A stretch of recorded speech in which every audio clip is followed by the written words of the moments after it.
আজ সৃঞ্জন আর দেবজিতের রিকোয়েস্টে একটু কষা চিকেন বানালাম। আজ বাড়িতে বাবা মাও আসবে, তো দেখো প্রথমেই চিকেনটাকে ভালো করে ফ্রেশ করে ধুয়ে নিয়ে টক দই, পেঁয়াজ আর আদা রসুন বাটা আর লবণ, তারপরে একটু হলুদ এবং কাশ্মীরি লঙ্কার গুঁড়ো এবং সর্বশেষে একটু সর্ষের তেল দিয়ে ভালো করে ম্যারিনেট করে রেখে দিলাম বেশ 2 থেকে 3 ঘন্টা।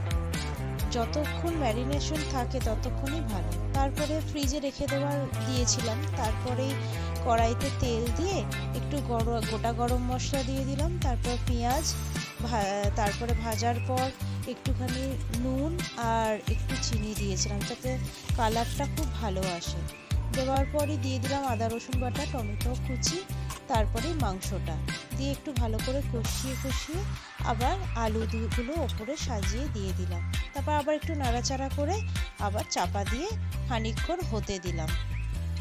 অন্তত 10 থেকে 15 মিনিট হওয়ার পর আবার ঢাকা দিয়ে রেখে দিলাম। তারপরে সর্বশেষে একটু গরম মশলা দিয়ে ঢাকা দিয়ে দিয়েছিলাম। 15 থেকে 20 মিনিটের পর ঠিক এরকম দেখতে হয়েছিল, দারুণ খেতে হয়েছিল।